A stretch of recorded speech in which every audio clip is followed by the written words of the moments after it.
I was off by 2 percentage points.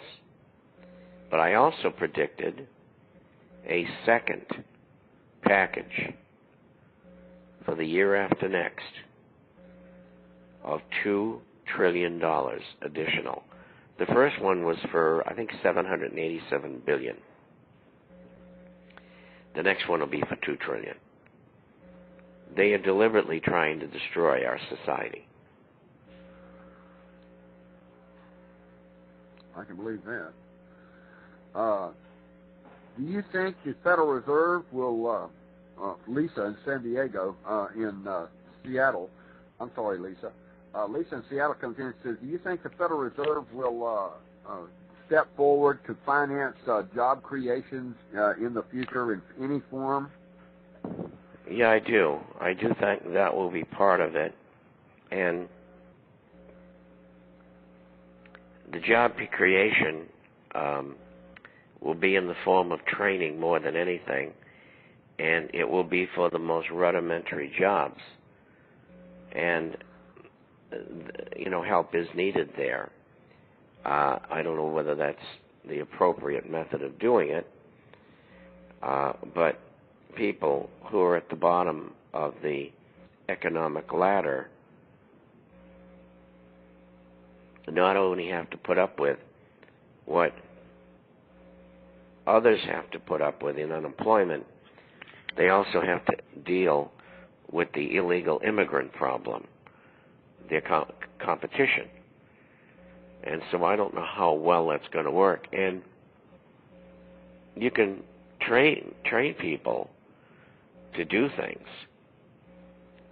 but at the end of the training, is there going to be a job there? And my answer is, I don't think so. There's two things that are going to get America going again. Number one, we have to stop bailing out banks and brokerage houses and insurance companies and, unfortunately, dead mules like General Motors and Chrysler. They should all be allowed to go bankrupt, whether the bankers like it or not. And they're going to say, well, the whole system will go down. Well, let it go down. We owe the world about $5 trillion. Let them eat it. I mean, we got our problems too. We've acted as the engine for the world economy since the Second World War. That's for 60 years. And all those nations did was take, rig their currencies, subsidize their markets, and that's how they comported themselves. We don't owe them anything. They owe us. And so purging the system is number one. Number two, there has to be capital available to business to expand if they think it's necessary. Part of that would be trade tariffs on goods and services. Services are important. IBM, by the end of this year, will be totally out of the United States except for an office, and they'll be getting all their profits in the Cayman Islands. I mean, what kind of stupidity is this? Automobile manufacturers. General Motors is bankrupt, so they get a new General Motors, and where are they going to produce cars? Brazil? China? India? Give me a break. That's no solution. We got to have jobs for Americans. If we don't, who's going to buy anything? If they don't do something like that and do it fast, they're all going to end up at the end of a rope. Gentleman in New York comes in and says the United States sold $11 billion of 30-year bonds, but the treasuries fell at the time that the government was selling the $11 billion. Mr. Chapman, is the government weakening the American dollar by doing this? Well, of course. What's really weakening the dollar right now is, number one, we have a balance of payments deficit, which is certainly not as bad as it was. but is bad. It's still about 10% of GDP. Is it 10%? I don't know what the percentage is. Scratch that. But the point is, it's large. And second of all, they're having trouble. And incidentally, they're lying about their bid-to-cover figures on their auctions. It is preposterous for them to think that we're going to believe that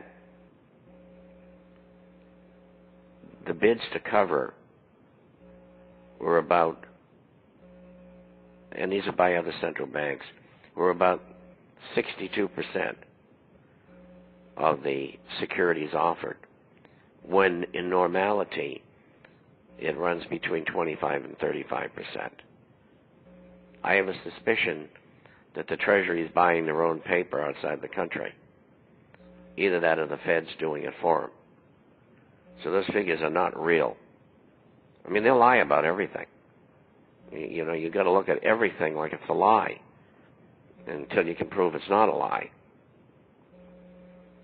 Sad commentary, but that's the way it is.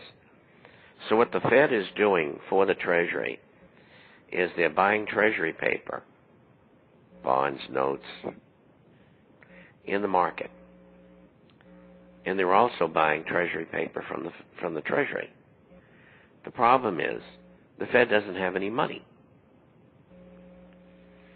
So they create the money out of thin air. And that's extremely inflationary.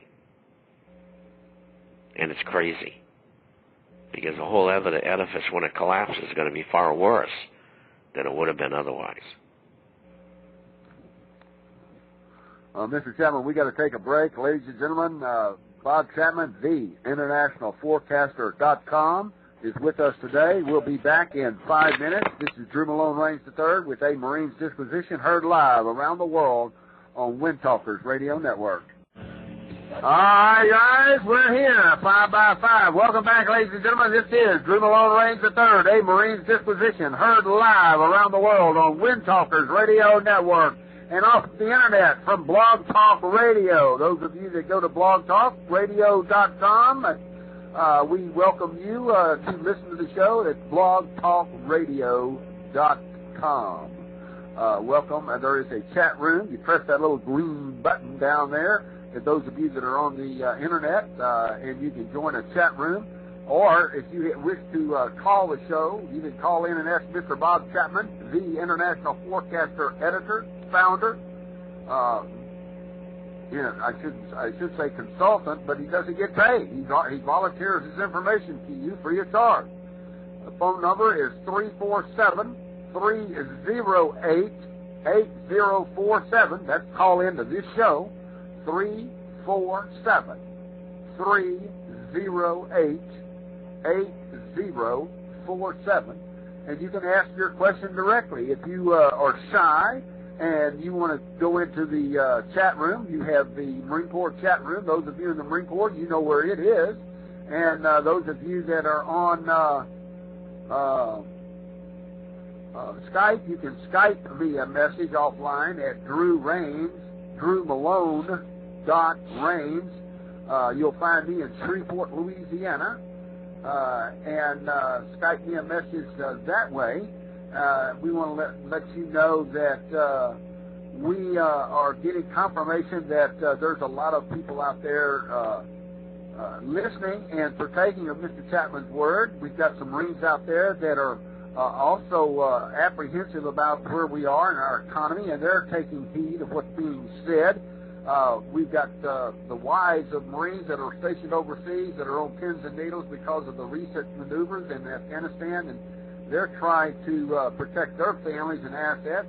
Mr. Chapman, one of the questions that came in during the break was the Pope came out this morning in Italy around 9 o'clock Italy time and said that there is a need for a new world financial order. What is your feelings about such a statement to the world that the world needs a new financial order?